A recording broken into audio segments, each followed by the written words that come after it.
I couldn't really see, and I opened it up and hid. Buried under the dirt it was? Halfway, okay. You can see a little part of it sticking out. I just want to see. You flash your light on, I just want to see if there's any blood or anything on it. You on? Yeah. To the right? Yeah. Hello? Alright, so there's like 20 rats eating on this lady. Police officers are trained to handle almost anything. But what happens when they stumble upon a scene so horrific that no amount of training could have prepared them for what was waiting inside? Where's your sister? Is she inside? No, she did. It looks like she might have been. Can't tell. We don't know. Just got here. She's my sister-in-law. She was at least 4 months pregnant. Oh, jeez. Find that son of a bitch. We're working hard, I promise you. I mean, finding. These were the moments when cops went pale after horrifying crime scene discoveries.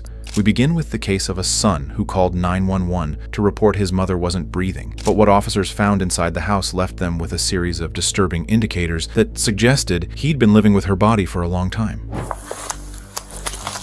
Okay. When's the last time you spoke with her? Been 3 or 4 days. She's like sunk into bed. A mouse was eating on her face when I came in. And Monday we just didn't check on her? I checked on her and she just looked like she was sleeping. On a February morning in Del City, Oklahoma, a single officer stepped through the front door of a home where a 70-year-old woman lay in her bedroom. What he saw inside made him stop cold and immediately turn back outside to call for backup. The son who had called them sat casually on the front porch, unaware of what will happen to him next.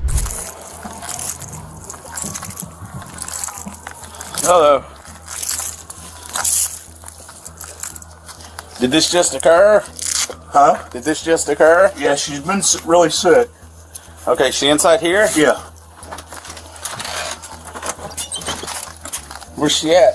All the way to the door and turn, and you'll see her.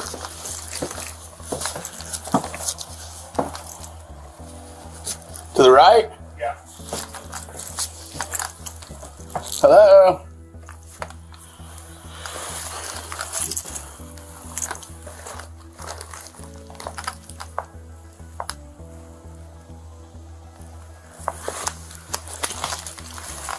Okay. When's the last time you talked to her?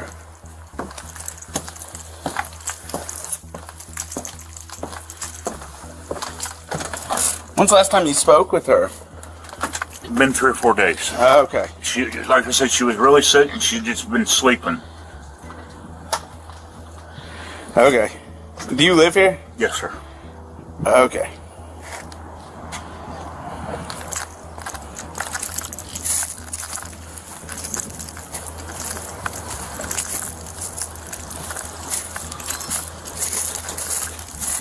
.326 to 508. You're gonna need to come to my city.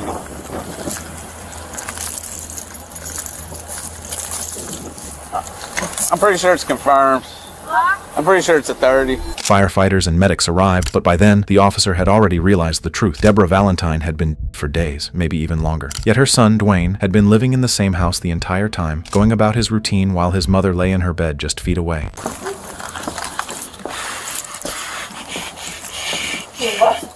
To the right. Be careful. There's like mouses and stuff in here. There's what? Like mouses and stuff. You want dispatch? We're arriving on scene with PD and Pepper. Huh? Okay.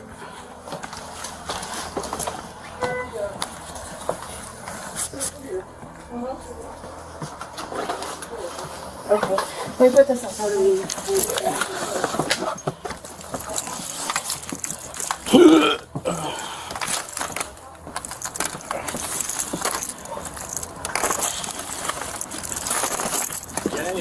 It's gonna be confirmed. It's gonna be a 30. Oh, okay. To the right. Just see a guy who's here? No. It's a 30. Hey, sir, you in here? I think he stepped outside right now. Did He's in the car. you? Okay. She's sunk into the bed. Okay, so he's claiming he talked to me yesterday. He told us several days. Okay. Thank you guys. Thank you. And he lives here. When the officer delivered the news that his mother was gone, Dwayne's reaction was hollow. No tears, no collapse, no question of how this could have happened. The man who had shared a home with her for 9 years seemed more inconvenienced than devastated, a reaction that told officers everything they needed to know. All right. Just a second. And you said you do live here? Huh? You do live here? Yes, sir. Okay, she's been a few days. Good. 326 headquarters. If you haven't been advised, this can be a confirmed 30 if you get supervisor en route. Thank you. Do you have an ID or a driver's license on you?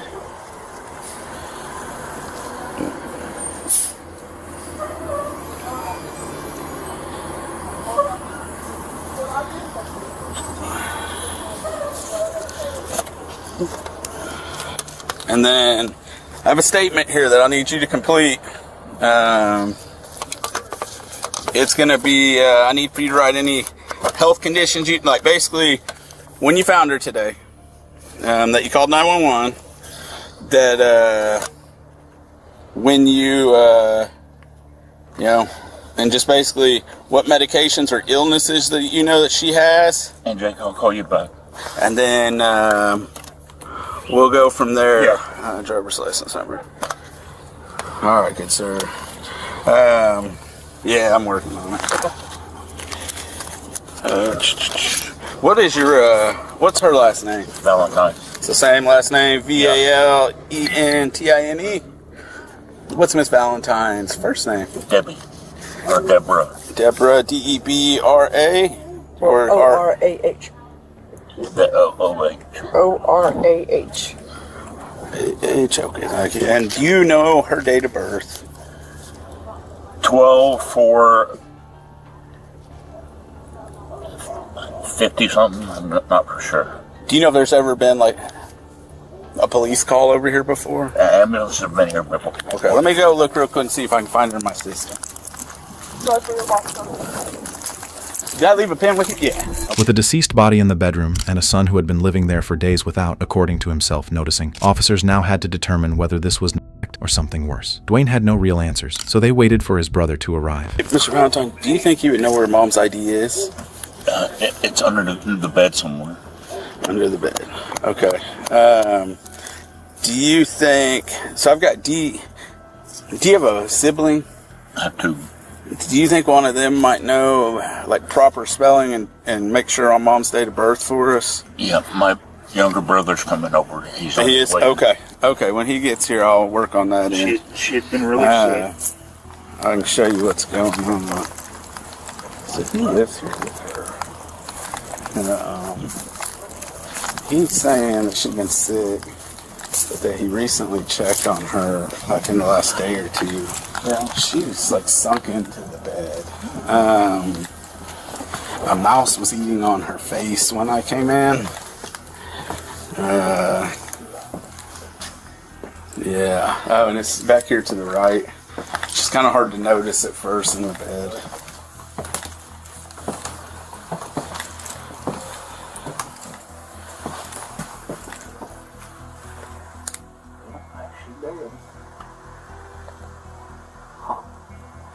Yeah.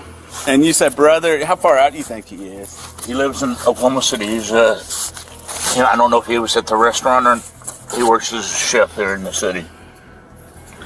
Okay.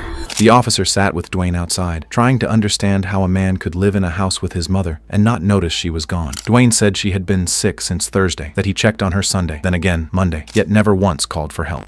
Do you know, like, does Mom have to take daily medications or anything? No. Okay. If you'll do me a favor, sign here and here. Just shows you're the one who completed that.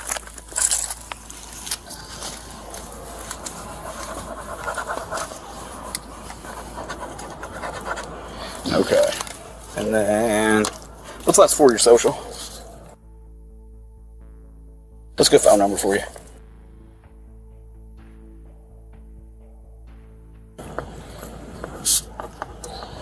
Are you going to hold on my ID or? Yeah, I'm going to go put you in as my calling party, and then I'll get it back to you. And then, well, I'll be honest with you, since we've wrote everything in up here, I meant to go do it while you was doing this. You're fine, I understand. Do you know how many years old you are? I am 52, about to be 53 next month. Gotcha. Alright, I can get that back to you now. I got it wrote on here. Alright, I'll be right back, Mr. Valentine. Okay, let me go start inputting. Brother's probably 10 minutes out.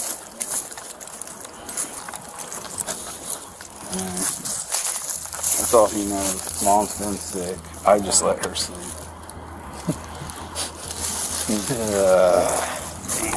Dwayne explained that he had been living with his mother for quite a long time, helping care for her after his father died. But as he spoke, the house behind him told a far different story than a devoted son caring for his mother. It's your mama, right? How long you lived with mama? 9 years. We've lived here 9 years. Okay. Now, living with her, are you like caretaker? Or are you just roommate? Like what? How's the situation there? My son, I got full custody of my son. After my dad, I moved in with my mom, and I had helped take care of things. Okay. She has real bad knee problems, and she was getting ready to have surgery, and she just got really sick. Okay. Now, I know you're saying she's getting sick. Like, what do you mean she was sick? Like, what was going on there? She was throwing up, puking, like really dehydrated. She was drinking fluids and stuff, but Okay. I did check on her a couple of times a day, and she was breathing, and she was fine. But I let her sleep Sunday, and went to check on her today, and got no response from her. Okay. What do you think? Do you know what day is today? Today's Tuesday. Okay. And you said she doesn't go to like doctors or nothing? She had an appointment for Dr. Barrett to have her knee checked out, and she was going to talk to him about depression. Okay. That's all I know. But I had been in and out of the hospital because I had cancer. Okay. And as soon as I would stand up, I would pass out. They took me to the hospital, and she came to was admitted to the hospital because she couldn't hardly get up and do any kind of movement. She's been bedridden because she can't get up and walk around. Okay. How long ago was that? 2 or 3 months ago. Okay. And has there been any like nursing aides or anything like that came in? Okay. Is there any power of attorney in place or anything like that? Okay. My little brother's on his way here now. Okay. And he'll get all the details for you. Okay. Now, does your son still live? Like, does your son live here with you guys? No, my son does not. Okay. He lives in Norman. The officer noticed a troubling pattern as the conversation continued. Every time he asked for a specific detail, Dwayne's answer shifted, with dates blurring and timelines changing, while his strangely calm attitude remained the same throughout the conversation. When's the last time you I know you said you saw her breathing. When's the last time you spoke with mom? It was Saturday. Saturday? Okay. And then Sunday you went in there and kind of looked or whatnot, and she was breathing. Okay. And Monday we just didn't check on her? I checked on her, and she just looked like she was sleeping. Okay. So I left her alone because she would be really cranky when she first wakes up. Okay. So I let her alone. And okay. What day did you say that the sickness started? it was Thursday. Thursdays? Okay. I'm saying, I know that when I talked to the medical examiner's office, with her, they call it an unattended because there's no medical personnel, so no doctor or nurse attended. They'll ask me all this. She was throwing it up. I'm going to go inside. I have to get some photos of her to send over to the medical examiner's office, okay? Stepping away with a colleague, the officer made it clear he wasn't buying the act anymore. A man who claimed to love his mother had let her rot in her own filth while he lived comfortably just feet away. Well, yeah, and he says Saturday. Well, this started Thursday. Supposedly she's been taking fluids and stuff, but she's bedridden. If you're not giving it to her, how's she taking it? And then says Saturday they spoke. Sunday he saw her breathing. Monday he looked in, it looked like she was sleeping. I don't know. The thing is, there's other family, and it sounds like other family has spoke to her. Like me looking, it looks like it's been a while, but maybe. Yeah, it's definitely been.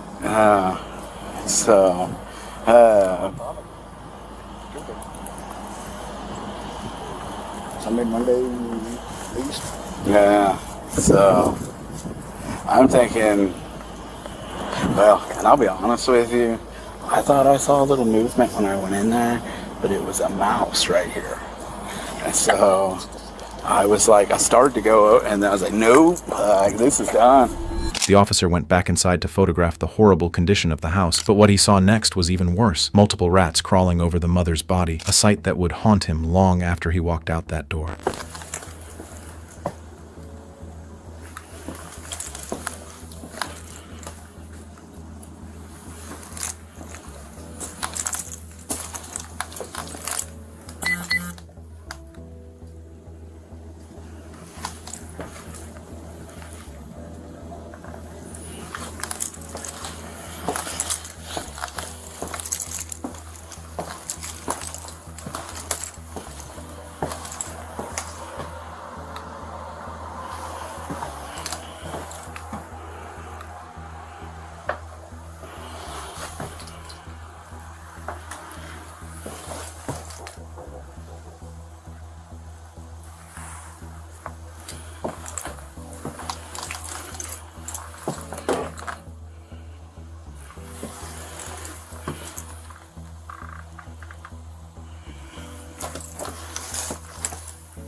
Yeah.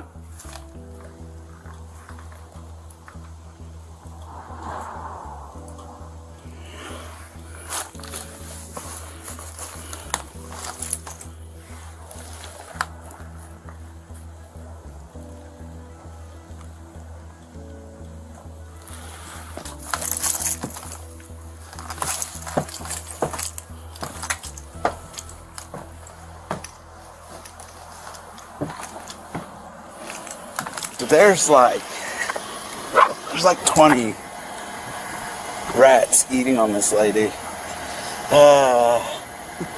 So I need them to get here so we can get the medical examiner. And I'm all right, yeah. When Dwayne's brother arrived, the officer explained what had happened. The family had no idea. Dwayne hadn't called anyone, hadn't told them their mother was gone. They stood in the yard, processing a loss made worse by the son who had let her rot while he lived just feet away. Have y'all ever had something like this before where somebody in the home? I haven't. Okay. They called it an unattended. Attended just means like a doctor or medical supervision happened. I don't like the terminology. It sounds weird, but this being unattended. With that, I collect all the facts that whichever officer first responds, they collect all the facts that they can. They get it input or whatnot. If detectives are available, which today they were, they come out, they look, check for their little, is there signs of any crime, like that kind of thing. They get together, they brainstorm, they determine, if they determine that there's something I don't know or anything like that, but from there they determine who needs to call a medical examiner, and if a suggestion needs to be made towards one way or another.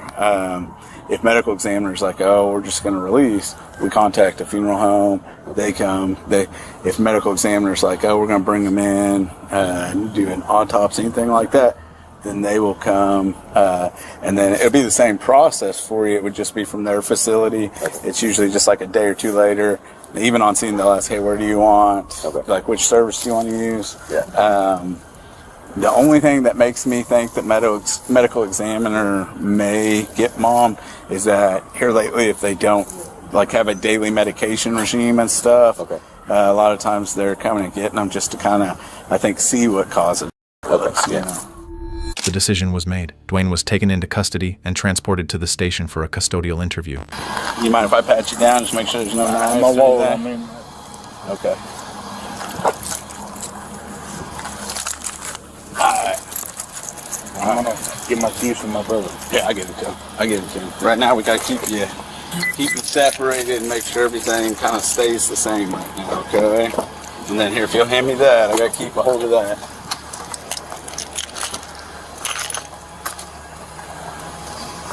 I'll go give them the keys, okay? In the end, Dwayne Valentine was charged with second-degree murder and abuse by a caretaker. Moving on to the case of two young girls whose remains were found in suitcases hidden in a park, while their mother continued her daily chores as nothing had happened. Search warrant! Police search warrant! Police search warrant! I pulled it up, unzipped it. I couldn't really see, and I opened it up and hid. It is. I can't. I don't get how you can hate your own kids enough to keep them, to bury them. On March 2nd, 2026, Cleveland police received a call that immediately told them this was no ordinary situation. A dog walker had found something buried in a park near his home, something that had been sitting there for nearly a week while his dog kept stopping at the same spot every single day. Cleveland Police, what's the address of the emergency? It's a park, Midland and 162nd Street. I just found a head in a suitcase in the park. Okay, and is it a human head or an animal head? Yes, no, it's a human head in a suitcase with it looks like some other body parts. I was walking my dog and my dog stopped and there was something like half buried. It looked like a suitcase. I pulled it up and unzipped it and opened it, and that's what it was. Okay. Philip, who was the caller, had been walking past that same spot for an entire week, his dog stopping and sniffing a little too long every single time. What he assumed was merely a strange, abandoned suitcase turned out to be something that would haunt him for years to come. How you doing, sir? We're checking up right now. Understood. If you go, you can see the case from back here. It's all the way straight to the back. Close to that sign? Yeah, see the little black Straight ahead in front of me? Okay. Straight, It's yeah. a suitcase? It's a suitcase. I've been walking past it for about a week now because I take my dog. I stay right here. I take my dog. I usually walk her through there and then come around here. Okay. And for the last week, she's been it was like a mound of dirt. She's been stopped and sniffing like a little too long. Okay. And today I was like, well, I'm going to check it. I hope it's not what I'm... Right. And it was halfway buried. It's about this thick. It's about halfway buried. I pulled it up, unzipped it. I couldn't really see. And I opened it up and hid. Buried under the dirt it was? Yeah, halfway. Okay. You can see a little part of it sticking out. And you said you noticed it for about a week already? Yeah, it's been sitting over there. It's like somebody buried it or tried to bury it. And like I said, I walk my dog over there and she keeps stopping and she sniff a little too long. Right. You know, she sniffs stuff. And I'm like, I don't know what that is. Right. I'm not going to with it. And today I was just like, let me see what the that really is. Okay. So it's back there. All right, I pulled it up so it's kind of standing up and it stinks like hell. Okay. You're right here at 670? Yeah. What was your name, sir? Philip. Philip? Okay. I'm going to check it out. I'll be with you. Thank you.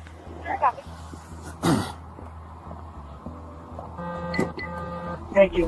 When the officer arrived at the scene, he chose not to open the case alone and waited for backup before going any further. Inside the first suitcase, they found the remains of a young girl, but the horror didn't end there. Just a short distance away, partially buried in the same park, a second suitcase held another child's remains. You can do it on the radio. Go ahead. Put me on the air, please.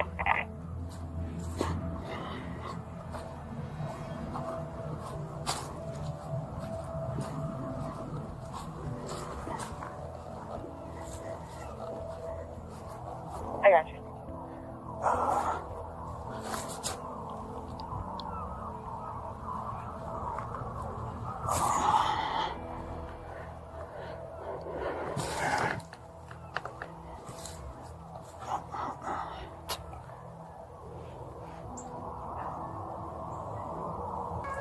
So I haven't opened it yet. The dude I talked to, the caller, he said that there was this suitcase partially like buried in the ground that he said he's been noticing for like a week, and his dog keeps trying to get to it.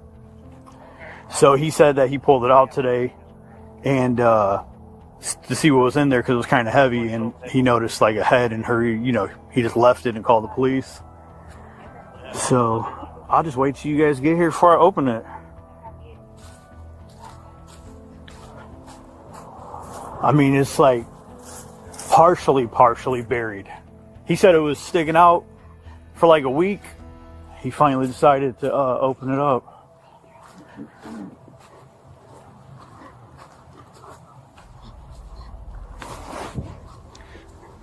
I just want to see. Can you flash your light on? I just want to see if there's any or anything on it.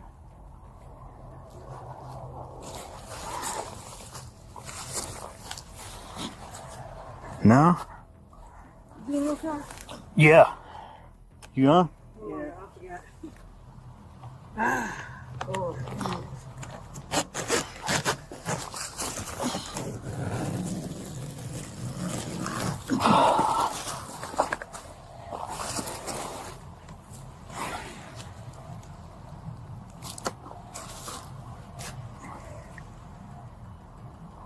You bring it closer. I can't see. Look like a foot. Yeah, no. Oh yeah, it is. It look like a kid. Yeah.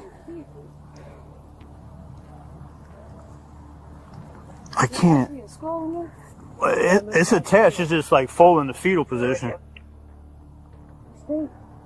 No, frozen. What they found inside those two suitcases were the bodies of two young girls, 8-year-old Mila Chapman and 10-year-old Amore Wilson. What made it even more devastating was that investigators discovered both girls had been completely off the radar for over 3 years. Their mother had pulled them from school in November 2022, requested a transfer to an online academy, where it was later confirmed neither girl had ever been enrolled there. From that point forward, both girls had simply vanished from every system that should have been protecting them. 2 days after the heartbreaking discovery, on March 4th, 2026, officers arrived at the home of 28-year-old Elliot Henderson. Quick police, search warrant!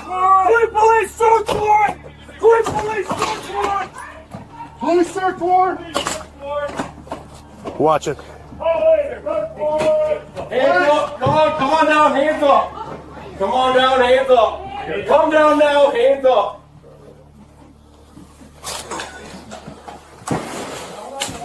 Yeah, ready for Bring it? Yeah, I'm gonna pass her out now. Anybody else inside? That way. Okay. Got her? Put the girl down. Got it. Anybody else here?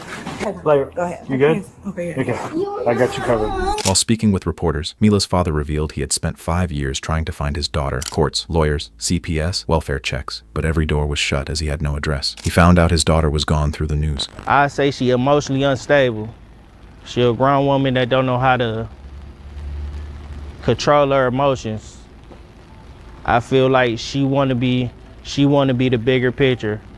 I can't say, but it's, from my eye, it's probably jealousy of the kids.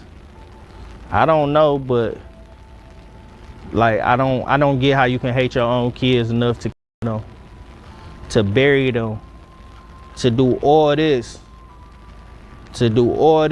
and go right there to that home, right there, and live there where your kids is right here, and go be a mother to another child. Why you just your other two? When was the last time you saw your daughter? I've been looking for my daughter for 5 years.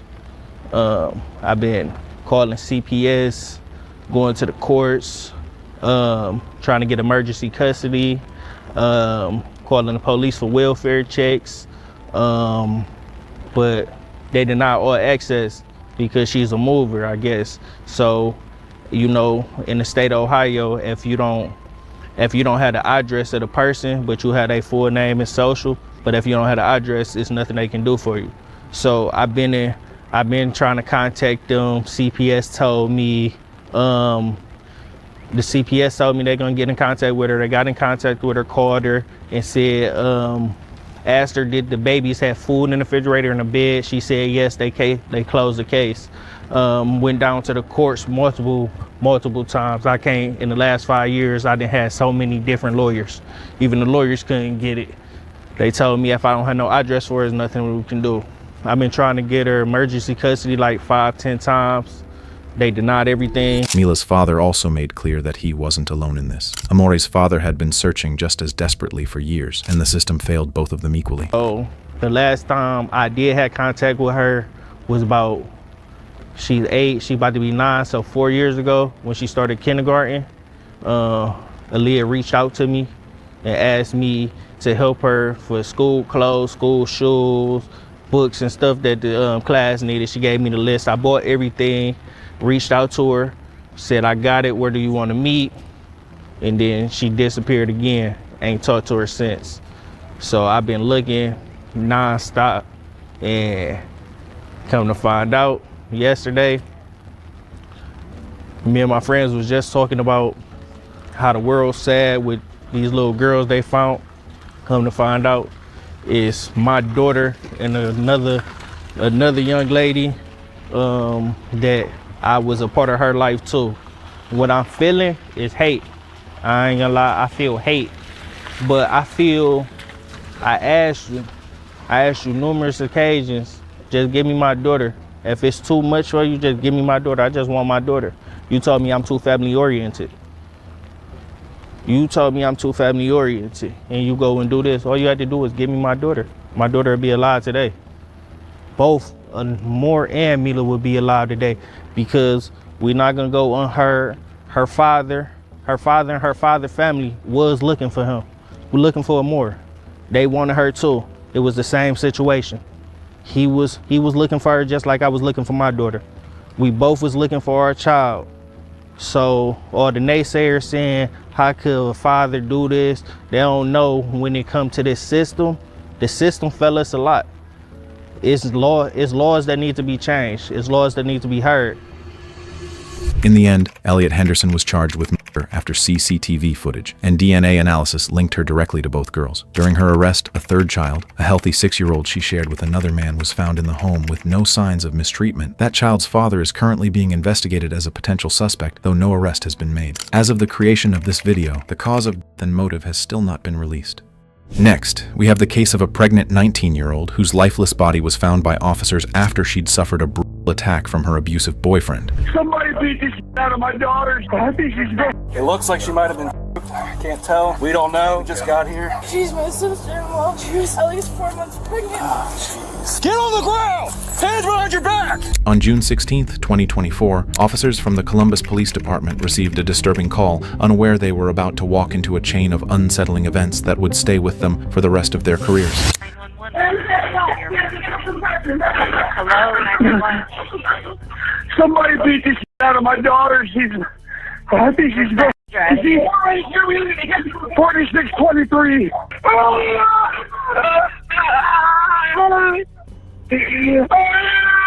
What's wrong, sir? After receiving the call, the officers rushed to the scene, hoping to save the girl's life. I think he was back at the house. He got some screaming inside. Where's your sister? Is he inside? Is he inside? No, he dipped. I don't. Where's your sister? She's upstairs in her room. Upstairs to the left is the bed in the ring. He's not here, but his brother or her brother's saying that. Maybe 1018, stand by. Oh, baby! Get out, please. I tried to Start a tour. I tried doing compressions. I couldn't. What's your name? Her name's Brooke.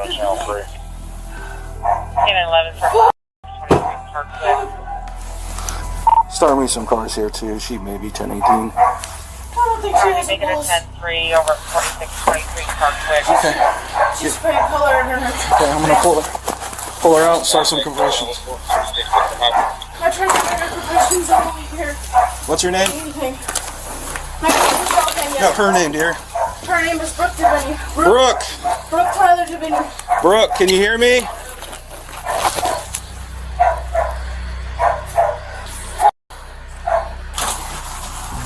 Ready? Let me keep going, or?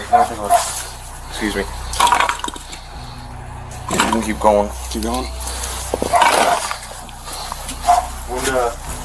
We have no idea. Family found her. They came screaming outside when we were chasing the suspect. It looks like she might have been choked. I can't tell. We don't know. We just got here. 192 the other arrest. 080 She's got like some stuff around her neck, so or like looks like where she could have been choked. The victim was 19-year-old Brooke Devaney, who had been living for months with her troubled boyfriend, 23-year-old Devin Blair. For over 10 minutes, the officers fought to bring her back, performing CPR again and again, hoping she would survive her injuries. And while they were working at the scene, dispatch received a call that would soon become important to the case. 911, what's the address of your emergency? My address is 4. And what's going on? Well, I was sitting in my garage drinking my coffee, smoking a cigarette, and it's pretty quiet community here. And this one guy came walking by. He's a black guy, about 6 foot, with dreads about to his neck, I guess. Was he running? What was he doing? Well, he was walking pretty fast, and he kept on looking behind him. And I asked him, "So you all right, buddy?" He goes, "Hey, I'm just falling fine." And he looked behind him a few times and kept on walking. Now, this community here is like a bunch of retirees. I don't know if you guys are looking for someone like that. I think we might have him in the backyard here.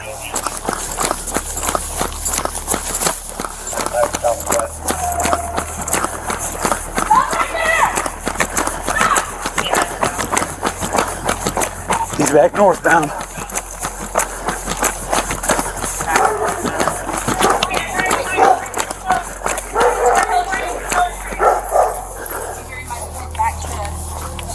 Well, they just wanted to make sure he wasn't going to make it back to that car. If we can keep an eye on this whole road, in case he doubles back. After receiving the call, the officer tried to locate Devin, but he was nowhere to be found. Back at the scene, the officers began questioning the family, trying to understand what had unfolded just minutes earlier. 17, and that might have turned out to be 17. So what'd you guys see? I didn't go in. I'm a sir. I heard them fighting, and then as soon as he went to leave, these cruisers pulled up, and he ran. I don't know if they got him. And then were you in the house? I was in the room right next to her, and we tried knocking on her door. He wrapped her up in her sheets and her blanket, and So he, like, you peeked in and saw him with her? No, just heard them fighting, heard crashing, banging, and a scream, and...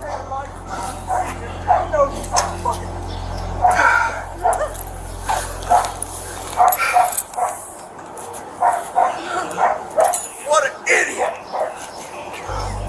Let's start getting people out. Ma'am, we're gonna start... It's us three that are in there, except for with her. What's going on? Brooke Tyler Devaney. She has no pulse, not breathing. So, abusive boyfriend has multiple charges. He's in there right now? No, he left. We've got her. We've got 3 in here. We're just kind of checking her out. Officer's and then in there we'll right probably I start. don't think she's alive anymore. He beat the daughter? I think strangled. I don't know. She's covered in blood. How old is she? 19. She has slits throughout her body, bruises, She's upstairs. Is any officer in here already? Yes. Yeah, we got multiple in there. We're going to start probably getting Multiple witnesses bruises in the and faces, stuff. busted lip, cuts. Want to let them kind of Very faint in get the through face. this, and then we'll start dealing with witnesses. Chasing my ass. Alright. Why was he able to get out? He has multiple charges. She's not here. Here, can I get one of you guys to come with me? And I'll sit with you. At this point, the officers decided to separate the family members and interrogate each one individually, and that's when the disturbing truth about Devin and Brooke's relationship began to unfold. What's her name? Brandon Devaney. Can you spell your last name for me? Devinney. Devinney. Alright, this is your sister inside. Can you tell me what happened this morning? Heard them fighting. They fight all the time, and thought it was just normal fighting, run-of-the-mill fighting. Heard some bangs, just crashing noises. She screamed, and then me and my fiance Michelle, we went downstairs. Fiance? Yeah. Okay. We went downstairs. We were waiting for him to make a run for it. He's done this before, where he attacked her and ran as soon as he knew there were people around. We contacted police. Me and my fiance, we went downstairs because We heard another scream, and that's when we were finally like, okay, this is definitely serious. We sent you guys a text because we know if he knew police would come, he would run, which he did, because he came out as you guys arrived. And we waited and waited, and he came down with his clothes and a bag. And after you guys got here and chased him, we went upstairs to check on my sister. Her door was locked. She wasn't responding. I broke into her room by opening her door with a credit card. ID number. All we found was her wrapped up in her sheets and a blanket on the bed. I woke my dad up, and then that's where we are. Okay, I'm going to ask you a couple more dumb questions real quick, okay? Did you notice any injuries on her that you could see? I was in shock. She had the... Did you see any blood on her? I mean, I'm still covered in her blood. Okay. So, do you have any idea where it came from at all? Any whatsoever? Okay. She might have got a better look. She tried CPR. Did you hear any gunshots? According to Brooke's brother, 23-year-old Brandon Deviney, Brooke and Devin were constantly arguing, but the reality was far worse. Their relationship had a history of violence, and her family was well aware of it. The most serious incident happened on December 28, 2023. As Brooke tried to leave for an appointment, Devin stopped her, forced her to remove the clothes he had bought her, and left her in the street. When she ran to the garage, he followed, smashed her windshield, grabbed a knife, dragged her inside by her hair, assaulted her, and threatened to take her life. He was charged and pleaded guilty, but was released on a $10,000 bond. At the time, the judge said, "I'm taking a chance. Don't disappoint me." But Devin didn't take those words seriously. Hell of a thing. Yeah, absolutely. Do you want to go get him into a bathroom or something like that? He's in a cage. I just don't want anybody to see him. No, we're not going to mess with him. So he was saying he heard them kind of fighting and arguing. What all? There was no noise. And he went in and out of the bathroom, came downstairs, checked around, went back upstairs, went back in the room. And that all before you called, or right when you called? That was before, I don't know, after I called. So you called during the actual fighting? I messaged so that way he doesn't run because... Oh, yeah, the text thing? Yeah. No, that's perfect. The quieter the better sometimes. She's so warm. Oh, no. They're in there working on her, and now we got our ambulance coming, so... He's made multiple threats. He's had multiple charges. His name is Devin Marcus Blair.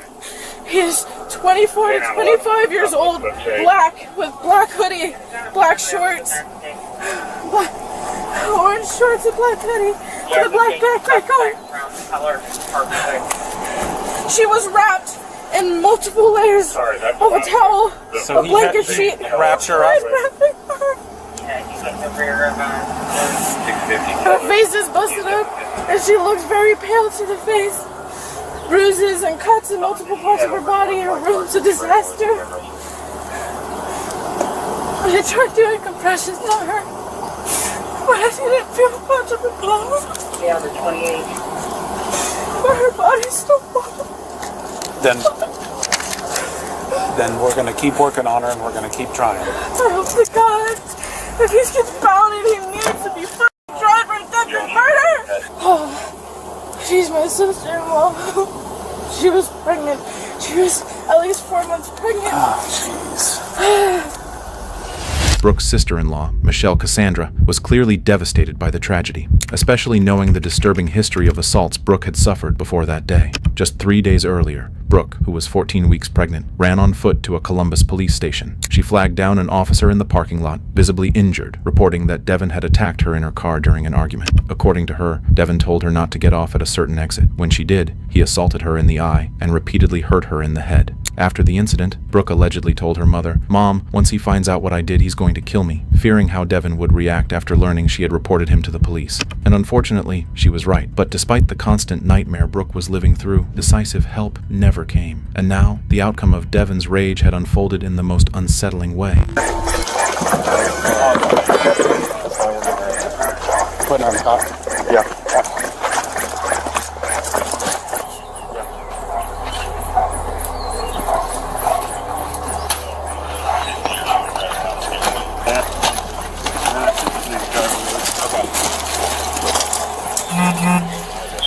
stay on that side of the tape. Okay. That's my house. That's my daughter. Okay, I need you to stay on this side of the tape. At this point, Brooke's mother, Billy Devaney, arrived at the scene, witnessing her daughter and unborn grandson clinging to life. Your mom? Just make Club Circle and be Run Drive. Do you live here or were you Can I go down here with my family? right now we just got everyone separated. Were you in the house at all? No. Okay. Do you guys want to go to Grant? That's where she's going. Stand by with the chaplain. I don't know what's going to happen. Can I go down here with my son? Or tell him to come here or something. Okay. Right now we have to hold on to him because he's technically a witness to this. I have an officer before you go to work. Yeah, we'll have him go over and give you a hug, dear.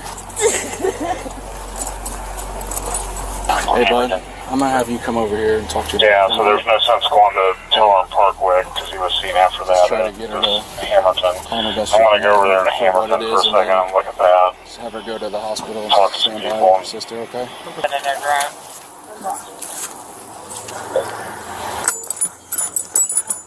Alright guys, I can't let you in the scene right now. They're still processing everything. They're doing their best to work as fast as they can, but I can't let you in. We just wanted him. Find that son of a bitch. We're working hard, I promise you.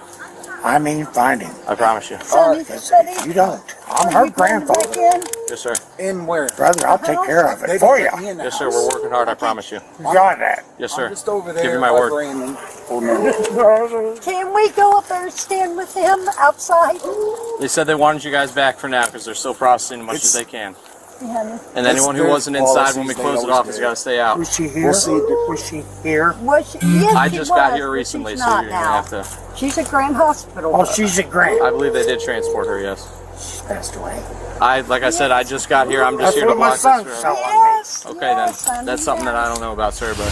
While some officers secured the scene, others spread out through the neighborhood, searching for Devin at every possible corner. They tracked his last known path through backyards and over fences, piecing together where he might have gone. One neighbor reported that his gate, normally left unlocked, had been locked that morning, suggesting Devin had passed through the property. And after more than 5 hours of searching, they finally found him.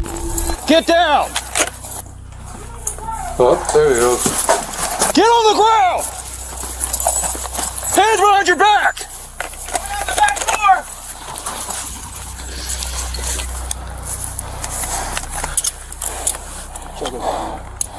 What's your name? Devin? Evan?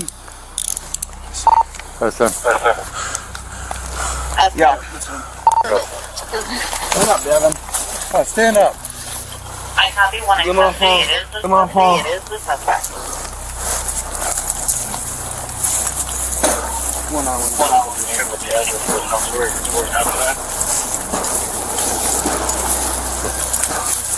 Is it the 4234 Clemmer's North?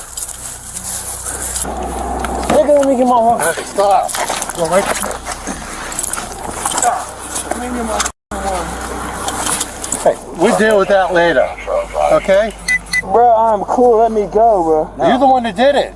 Let me go, bro. Let me go, bro. I think it's like Cottrell's right on the corner. They gave Bro, let me go, bro. No. You want to slam your head and be stupid? Racist? You don't need to do this shit. Yeah? I'm racist.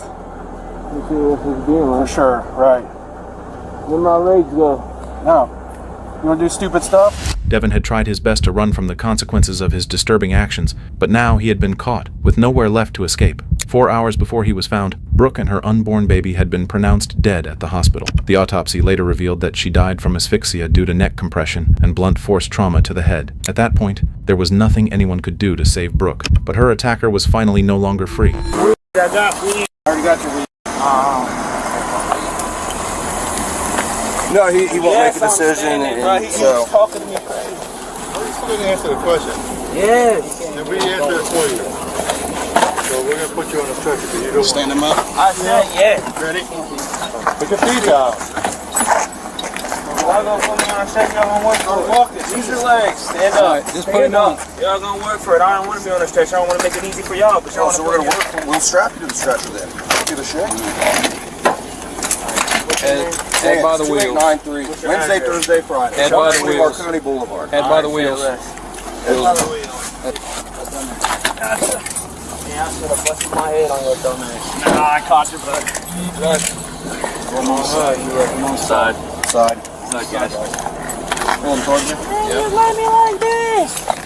Y'all sleeping. Y'all niggas gotta work together with this. Wheels on that side. Wheels on the head. 2 and 2. Ready? 2 and 2. Keep him on that side. Don't about him. Maybe grab those caught. There you go. Let them go first and we'll follow. Man, nigga, you got to keep it on my face. Yep. I got you. Wheels down, it rolls with you.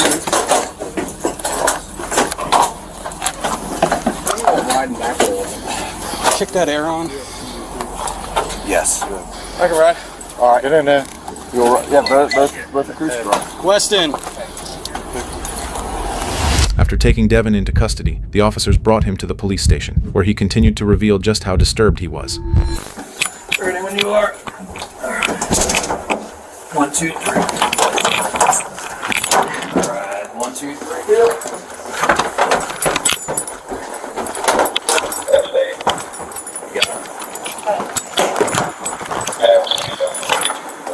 Alright, stand up. You ready? 1, 2, 3, stand up. Here we go. 3 feet on the ground. Sit up.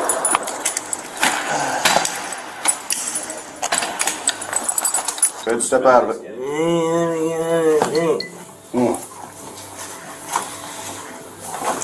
One more step.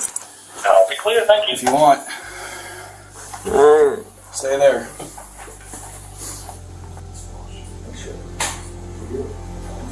So what y'all want to do, bro? You ain't got to let me get no water. You ain't about to fucking let me lay down. Like, what y'all want to do, You are bro? laying down. Your head's Are y'all gonna have to shoot me in this bitch or what, bro? Ain't nobody got guns. What y'all, alright, what y'all want to do, I bro? already explained it to you. Detectives are coming here to talk to you. They can give you water. You can stop playing games anytime. I ain't playing games. Yeah, you're trying and it's not working. I ain't playing games. I need some fucking water, bro. I'm ready to go check my Gravity Park up in them woods. Something dangerous up there.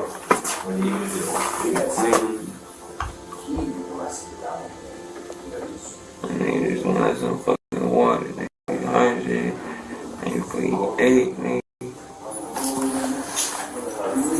Nah, nigga about to turn up in this bitch to get some fucking water. 3, 4, 4, 6.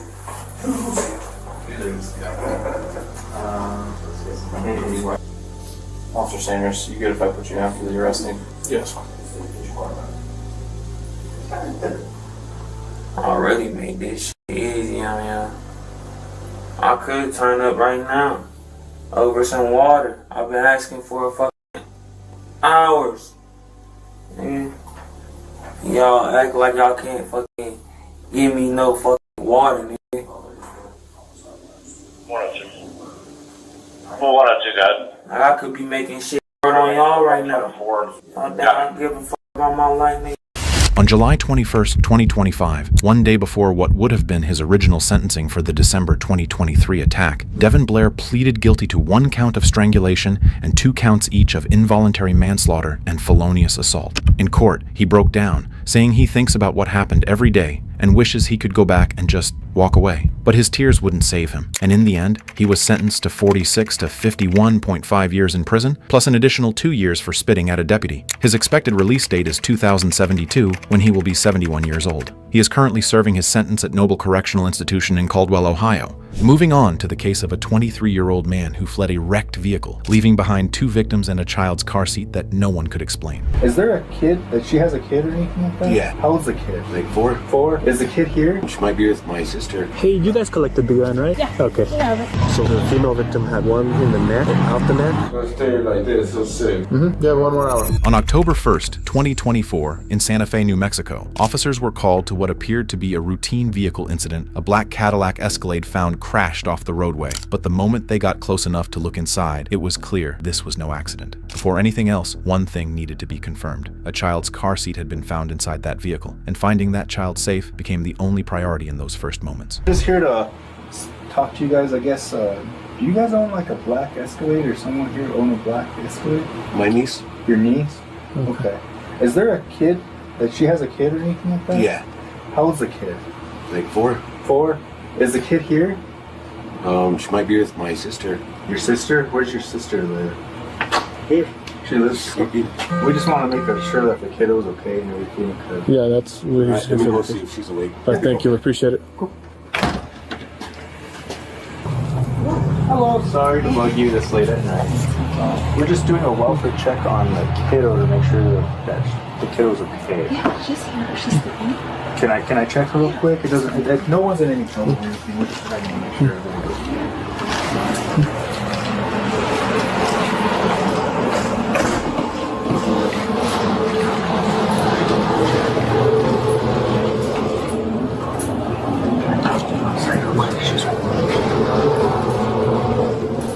Okay, so quick question. Who owns that Cadillac? Your daughter? Okay. And does any other kids go in that car seat or anything like that? No, it's just her? Okay. And what's the little girl's name? What is it? Okay. Sorry. And what's the last name? Okay. And nobody's in trouble or anything like that. We're just doing a welfare check.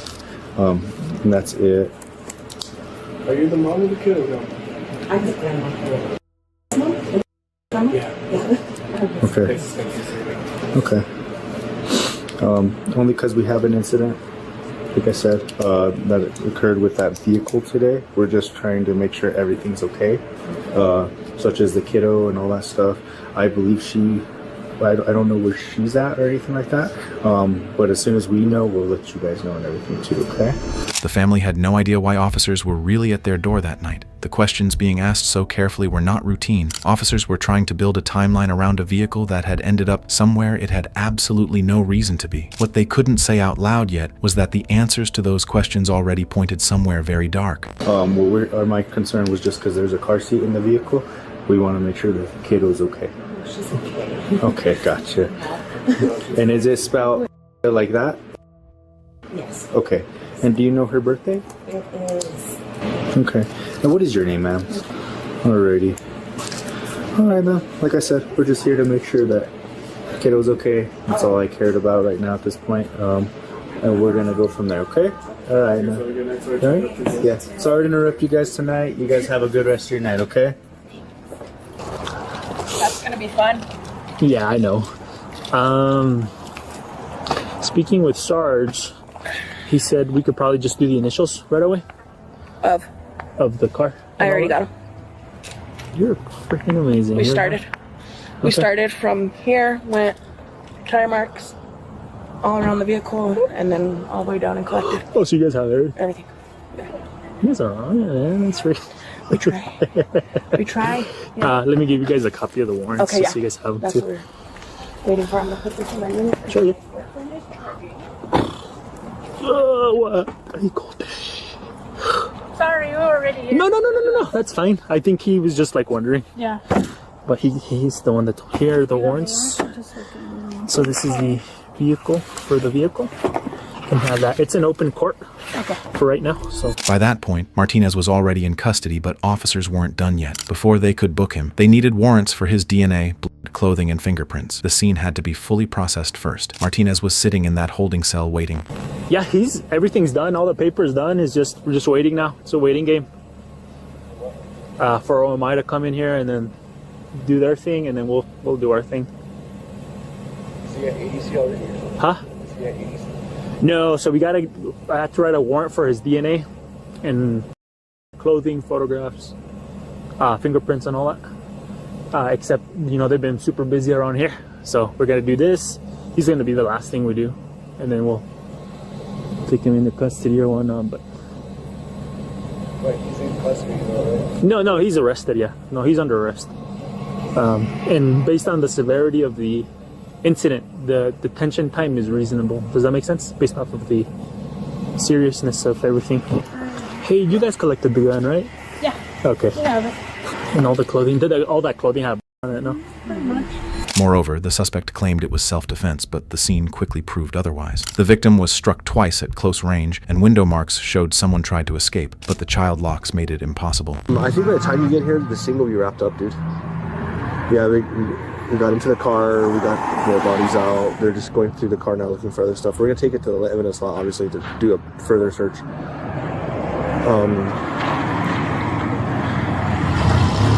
Yeah, so the female victim had one in the neck, out the neck, and then another one in the head, and out the side of the head.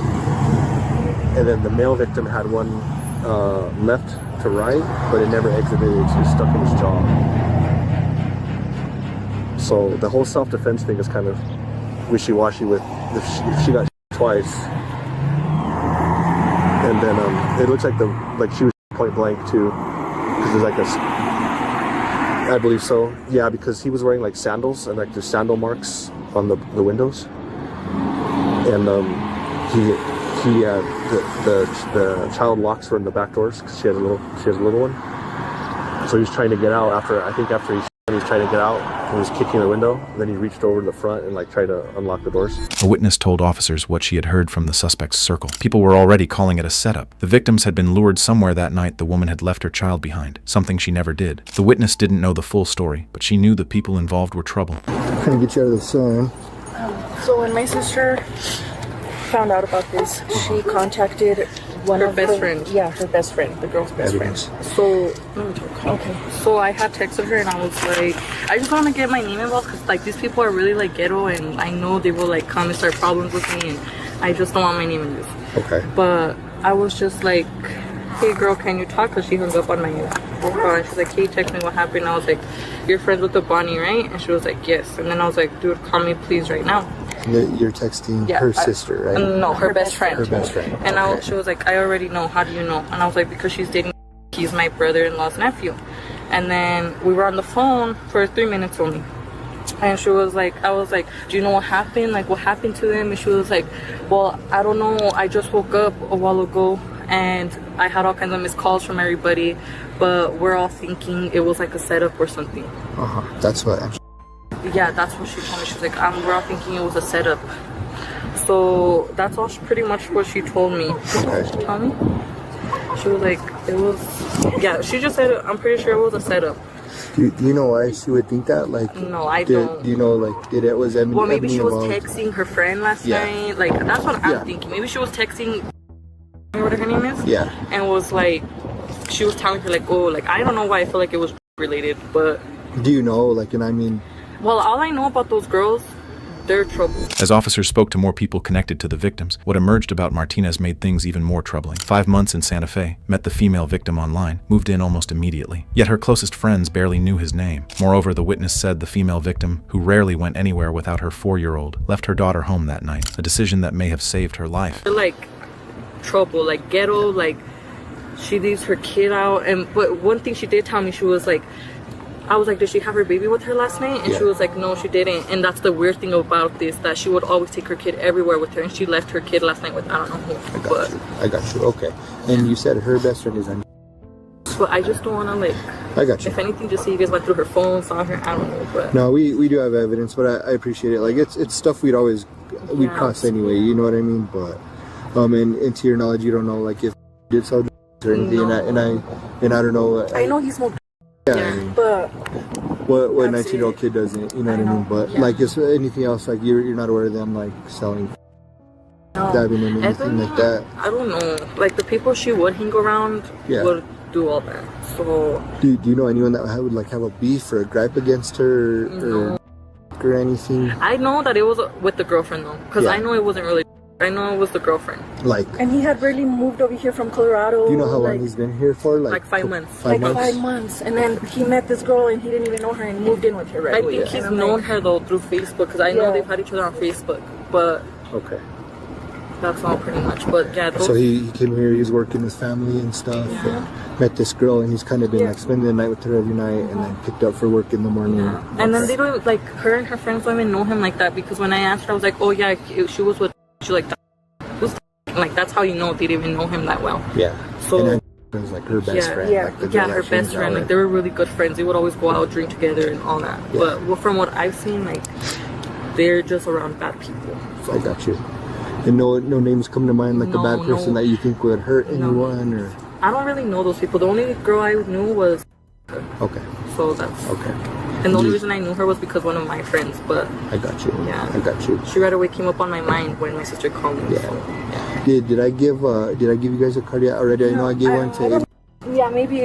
But Yeah. we got it. I'm Okay. pretty sure if I hear something Yeah, else, please give me a I'm pretty call. sure I'll hear something. Yeah, Santa Fe's small Please, and I know. everything goes And around. especially me because like she hangs out with all the I don't young hang out kids. with them, but Yeah. Santa Fe small. We grew up here too. I know how it is. So if you guys hear anything, we want to know why this happened and what the reasoning was for it. You know what I mean? But there's no threat to anyone in the family. The person who did this is arrested. He's being charged with 2 counts of murder, amongst other things. You know what I mean? But yeah, like anything you guys hear will help us out in our investigation. Remember, it's for. Thank you. Thank you so much. We Okay, appreciate thank you, it. ladies. I'm so sorry. Thank you. Thank you for your help. Okay. Investigators uncovered a troubling timeline. The victims left another residence barely an hour before the discovery, canceling plans they had made earlier. A phone call redirected them, and the route they took led nowhere near their usual paths, raising questions about whether they were lured there. Then the suspect's cousin arrived at the scene, visibly upset, but all he would say was that his cousin had been driving. You guys have I can't talk about it, buddy. I can't talk That's about my cousin. it. I know. We talked to the family though, man. So if you need information, talk to the family, okay? I know the anger, buddy. I know.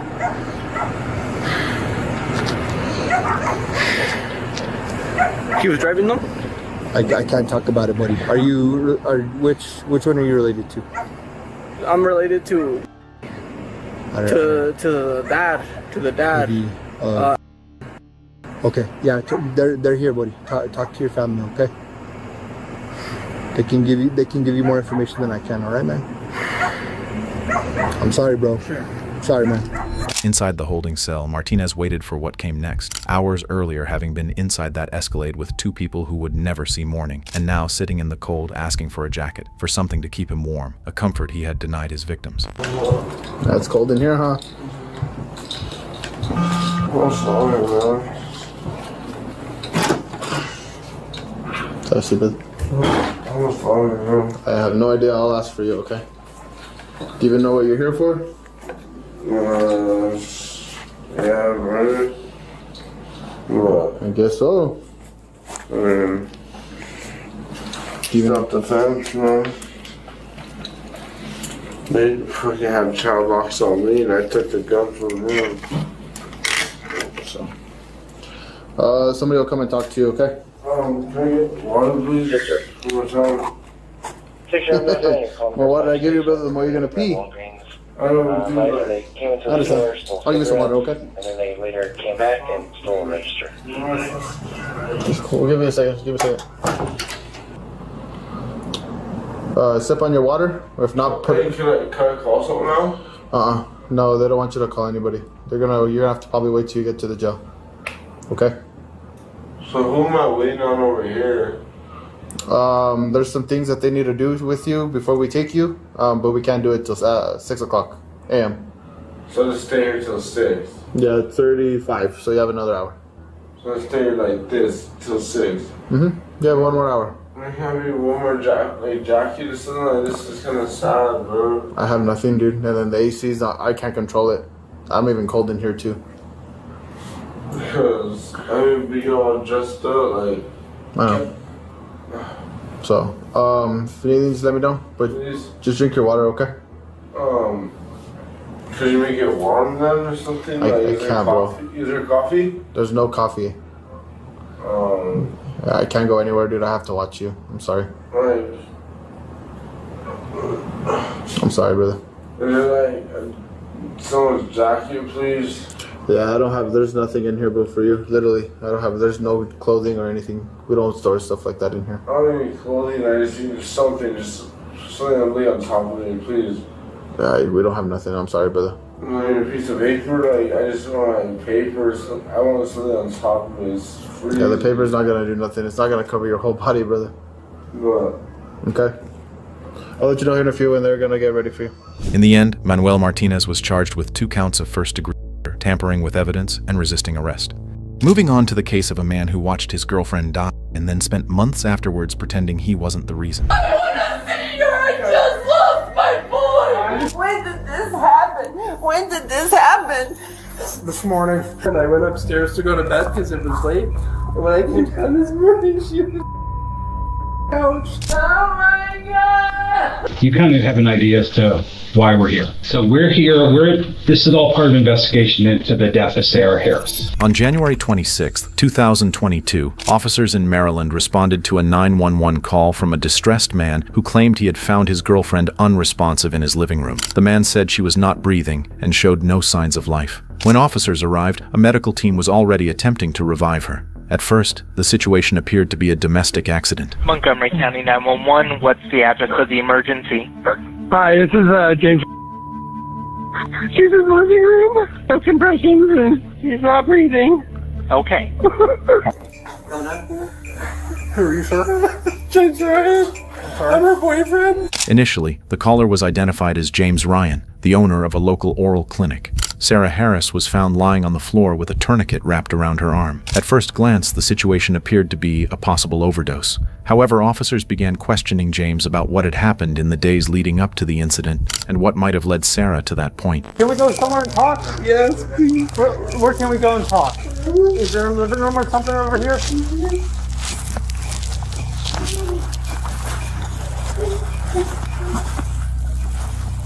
Okay, why don't you have a seat, sir? Okay, I understand. Oh my God. So, what's going on right now? Yesterday we were watching TV and having Chick-fil-A for dinner, and I went upstairs to go to bed because it was late. And when I came down this morning, she was on the couch. Okay. And she wasn't breathing, so I pulled her off and started doing chest compressions and called 911. So last night you went to bed and she stayed on the couch? What time was that? It must have been 11, 12 o'clock at night. Did she work anywhere? She used to work with me, but she stopped working a long time ago because she couldn't work anymore. It was just so sad for her brother-in-law and then her brother last week. At this point, James Ryan admitted that Sarah had been taking prescription substances and claimed she had been removing them from his clinic even after he fired her. At first, nothing seemed unusual, but it raised serious questions for investigators, which led officers to grow suspicious about the activity inside his clinic. Moments later, paramedics delivered news that left James in shock. Did she take something? I think she did, yeah. We went to my office. I'm an oral surgeon. We went to my office yesterday after the vet. What type of... Do you think maybe this was an accident? I think so, yeah. I don't know. I hope so. She ever been in the hospital, or is this what happened? She took too much? Yeah, she's going to get too much before. I've got, yes. How long ago? Maybe 2-3 months ago.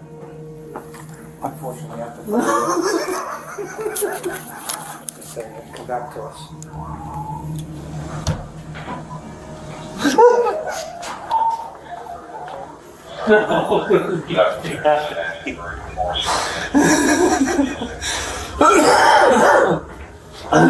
The tension in the scene increased when Sarah's mother arrived. Struggling to believe what had happened to her daughter, she broke down in despair. Officers tried to calm her, but it was difficult given the devastating scene she was witnessing.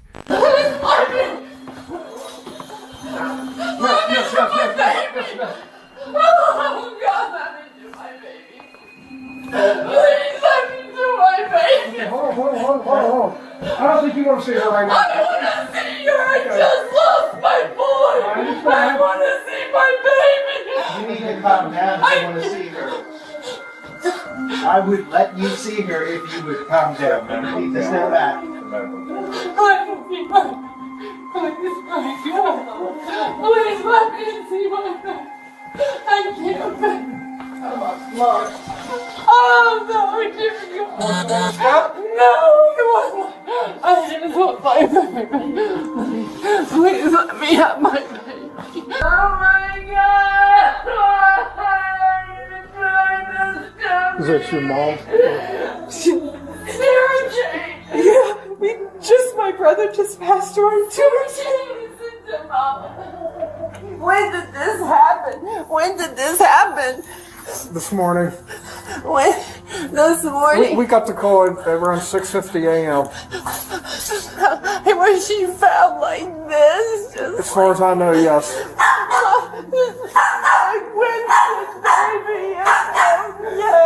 When I got here, the medics were here and they were performing CPR. At this point, the situation took a different turn. In a moment of desperation, Sarah's mother walked toward her daughter's boyfriend. During the confrontation, she made a statement that caught the officers' attention and left them wondering why she had reacted so suddenly. It was something that made investigators question whether this had truly been just an accident. What is all this? Is this from her? I'm sorry? Is this all from them doing stuff to her? No, that was already here.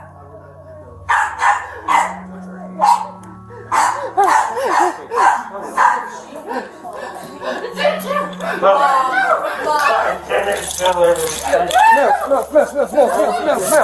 Here, let's sit down.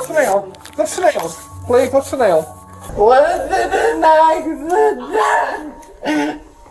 Did she just get embarrassed because of Christopher? Is that why she did it?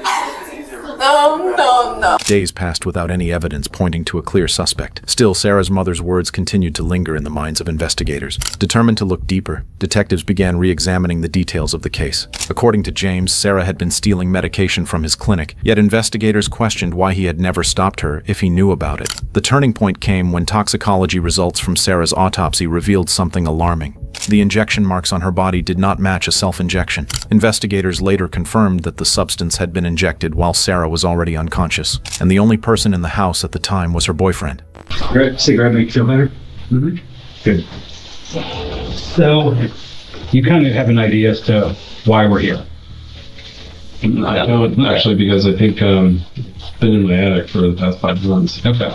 So we're here. This is all part of investigation into the death of Sarah Harris. Okay. It happened at your house. Okay. So we went to the office, went to your home. Okay. It's all part of the investigation. Okay. So we know what we know. Okay. We don't know what your side of it. So what I want to do is give you the opportunity for us to have a dialogue to just kind of talk about what led up to that. Okay. So what can you tell me about January 26th? So I have been arrested. I think a dialogue would have been, I would have been more amenable to a dialogue had I not been arrested. Okay. So I think I would like to have an attorney present. Okay. At this point, it was no longer a simple interrogation. Officers already had dozens of pieces of evidence against James, evidence that showed he had abused his medical authority to obtain and distribute illegal substances. Just to introduce myself, I'm Samantha Marist. I'm with the DEA. I'm a diversion investigator. Part of my job is the pharmaceutical industry. We license you, as you know. We regulate the security of the controls. We regulate the record keeping of the controls, everything like that. So I don't know if you're aware, we're not secure at your facility. We just opened a cabinet. Your records were very disorganized. They were hard to manipulate and see what you actually ordered, what you didn't order, things like that. I didn't see any inventories and things like that. So at that point, and what situation is going on today with your arrest, we have to ask for your licenses.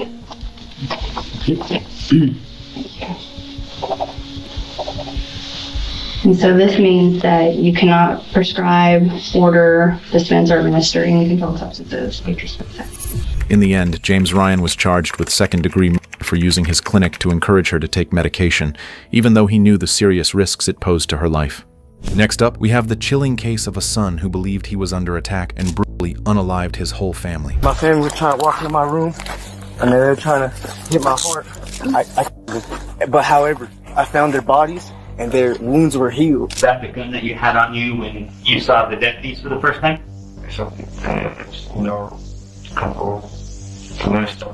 And when you say you had to, what did you have to do? Okay, I got him.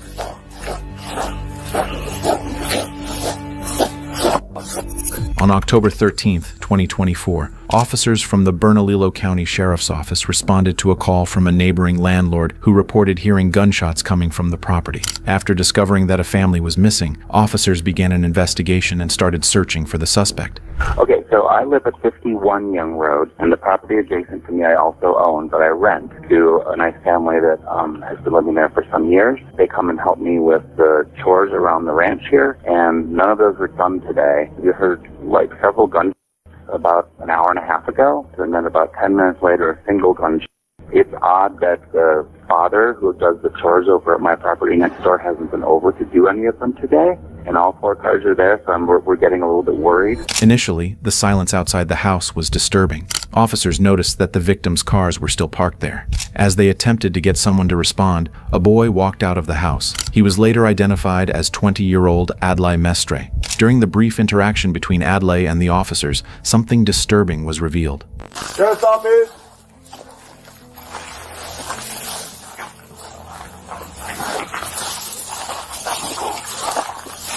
Hello, Sheriff's office. Yes, sir. Hi. Yes, sir. How you doing, sir? My family rushed me. Rushed you where? In my room. What do you mean? With a knife. Come out here real quick, then. Yes, sir. What are you talking about, dude? Yeah. You have any weapons on you right now? Yeah, I do. Hold on, no, don't read. Don't. I do. You're just gonna tell me what's going on, okay? So my family was trying to walk into my room, and they were trying to my heart, and my dad had a knife, and my sister had a sledgehammer, and then but however, I found their bodies, and their wounds were healed. At this point, Adlai began explaining what had happened. According to him, his parents had tried to attack him, which led to his actions. But the story took an even stranger turn when he claimed that by some miracle, they had been healed, something that left the officers deeply skeptical. But however, I found their bodies, and their wounds were healed. Oh, do you want me to show you? 125, so we need additional units, code. That shit was crazy. I don't know, like, I shot him in the head, and then they were convulsing. They were convulsing their arms. What's your parents' names? Nancy, David. What's your name? Adlai. Adlai? Adlai. Are you okay, man? Yeah, no, I'm honestly shook. You're shook up? Yeah. I got a pistol in here. Oh, I was gonna put on my white. I don't know what happened. And then they're banging on my door. You have blood on your hands. You what's up with that? My dad rushed me, I hit him, and then my mom was like, "You need." I was like, "What's the fuck?" Turn around. I don't know what's going on. Hey, do you think we should secure this interview? No, I can show you where the bodies are. No, just hold on. Just hold on. Okay, so hey, hold on. We have to detain you in the car, okay? They're over there, like. Right. As the investigation progressed, each statement from the suspect suggested that he might not have been in a stable state of mind, possibly worsened by substance use. But what concerned officers most was the danger he could pose to others, especially as he calmly and coldly described the events of the crime scene. Are they in the house? No, she looks scary. They were biting their arms, and then there was like hot boiling shit on the ground. Is that normal? I can't. Just kind of hang out for me for a minute, okay? We have to figure some stuff out. Yes, sir. You gotta see, but then you gotta search it one more time, okay? Yes, sir. Did you see their corpses? They're foaming out the mouth, but they're still convulsing back there. Can you find the bodies? Their wounds healed though. Is that normal? That's not normal. They're like black out the mouth. Did y'all take a picture? And did you see that guy having his dog? Yeah. At this point, officers stood just outside the door, weighing their options. They repeated their commands but received no response. When they noticed blood at the door, they realized someone inside could be critically injured. Officers then decided to enter the house. Bernalillo County Sheriff's Office! Anybody inside? Come out with your hands up, open and empty. Keep going. I'm moving with you guys. Looks like dogs in the kennel. Bernalillo County Sheriff's Office! Anybody inside? Make your passes know! Okay, left I got right. Okay. Bernalillo County Sheriff's Office! Let's take this first door. Hold on a sec. Hold on. Bernalillo County Sheriff's Office! Bernalillo County Sheriff's Office! Bernalillo County Sheriff's Office! Stepping out. Stepping out. Alright, we'll move. You guys take the door to the left, I'll hold right. Okay. The case was becoming more challenging than officers had initially expected. Based on the suspect's statements, police believed the bodies would be inside the house, especially after the marks they had found. However, nothing was discovered. The uncertainty only grew as the search expanded outside the house, leaving officers increasingly concerned about where the family could be. Sheriff's office!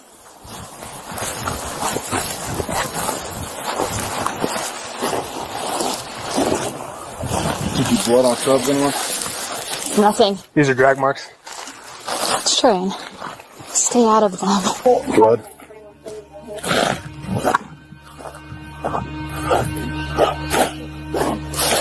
Okay, I got him.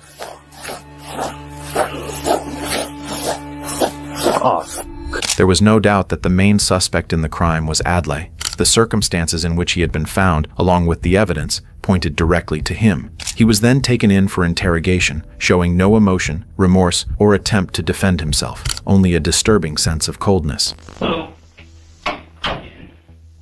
Like I said, my name's Cameron. I'm with the sheriff's office. Okay, so I'm one of the detectives that's out here. Just gonna come talk to you about what happened today, okay? But before we go anywhere, I just want to make sure I have your information correct. Sure. How do you say your name?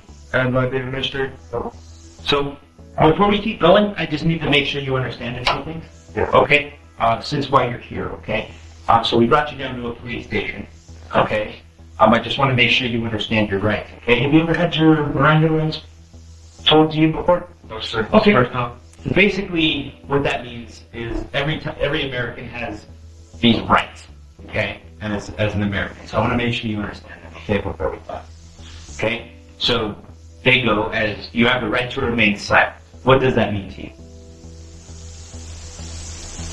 What you saying? So you have the right to remain silent. So what does that mean to you? Well, once security weapons touched. So you have the right to remain silent. That means you don't have to talk to me, okay? At this point, investigators began to notice how unfocused the suspect seemed. His behavior was unusual. Long pauses before answering questions and an empty, distant stare. Still, investigators kept a firm tone, trying to piece together what had truly happened. Anything you say can and will be used against you in a court of law. You know what that means? Have that. You know what that means? Yes, sir. What does that mean to you? What anything we talk about today can be used in court. Do you know what that means? I understand. Okay. You have the right to have an attorney with you before and during any and all questioning. So what that means is you can have an attorney before we talk. Do you understand? You understand. I do understand. That's what, but I want to make sure you understand. That you can have an attorney. We understand. You understand. Okay, you can have an attorney before we talk. Okay, and at any time before questioning, you can talk to an attorney. Do you understand? Yes, sir.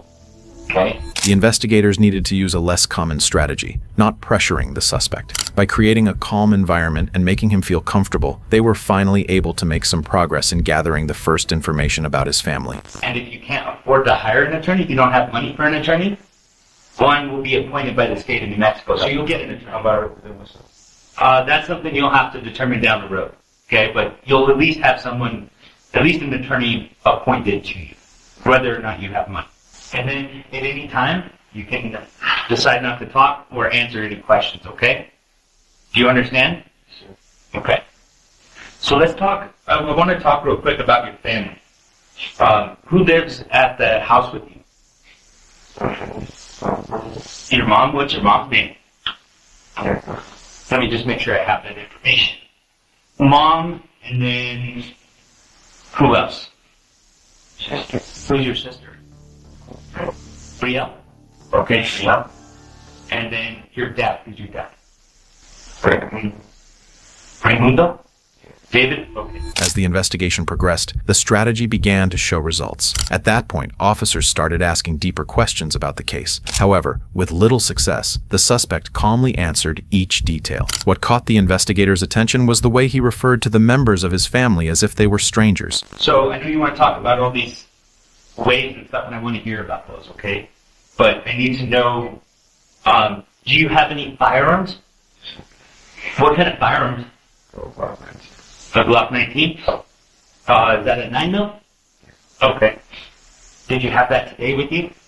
Yeah. And was that the gun that you had on you when you saw the dead piece for the first time? Okay. Now, tell me what happened inside the house with your mom and dad and sister. Now we have one more guy since previously. Working on the protection. Next, I try to leave. And, couple messed up. And family was constantly had to. And when you say you had to, what did you have to do? Kill. Okay, you had to kill him? Okay. And they lost consciousness, and I don't know what they do. I'll be there regular, or right there. And like, half an hour later, eating body. They were eating bodies? Grabbing his dogs. And then I had a dog. Yeah, dog, and I was eating dirty. I was clean, and I heard police. Investigators tried to piece the puzzle together more clearly. According to Adlai, his mother was possessed, which he claimed was what motivated her to attack him. As for his sister, he said she had simply become frightened. These statements, however, made little sense to the investigators. So, your mom, was she upstairs or downstairs? She walked down. Okay. All right. I brought my father. And my sister, same thing, just got scared. Yeah, I shot through the wall. And then where did you your sister? I was in my mom, my dad, my younger sister. Younger? You have an older sister? Yes, I do. Okay. You said your mom was walking down the stairs, your dad was in the living room. Where did you take them after you? Well, I buried them, so there's like a trail. Okay. And then I open the gate, take a right, I slid down the trail. Put them all in the ravine. And why did you put them in the ravine? Call the lost consciousness. You can take a picture. Yeah, listen down. Yeah, I'll give it to you. I'm not tampering. I'll show you whenever I do. At this point, investigators started examining Adlai's reasoning, questioning whether his mental state could have influenced the crime. But when they reviewed the statement he had written, something else stood out. Adlai was making accusations, even against the detective himself. Did you try to, clean up inside? Yeah. I thought the whole world. Around 9 p.m. we're facing, there's silent wave. So I was just aiming at cell towers, top of Big Ben, top of Seattle, and then I was hearing out a lot of silent waves, and a lot of women were hurt. So then I helped the woman pull coins out of her, and then we healed her. And I aimed at a submarine, and next thing you know, the silent waves would have stopped, because they're only down for 34 seconds. The next thing you know, the silent wave wouldn't stop. My family started convulsing. And then 9:30, convulsing, just lose consciousness, brush. And then around 9:30, 10, my sister was shot. Like what I was told. On top of that, so there's a major catastrophe. The notes contained unclear ideas and scattered thoughts, and his explanations for why he tried to bury his family made little sense. We have a few things we got to do today. It's going to be a little while. I got to go talk to my partner, try to figure out what all happened, and we got to figure this out, okay? If you need anything, just knock on the door or just say hello, and I'll come back and help you with whatever you need, okay? All right?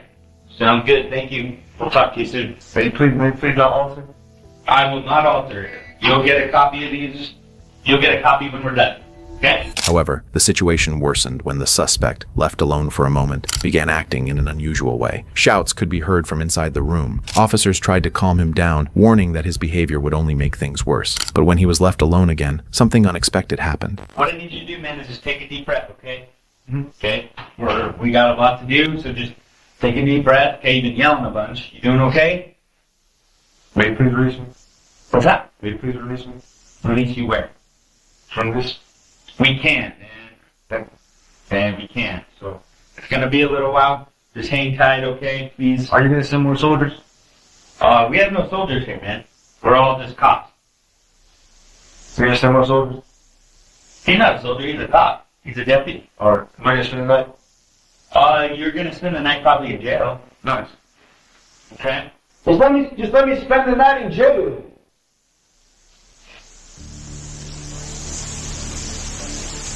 No handcuffs. No handcuffs. Let me go to my cell, no handcuffs.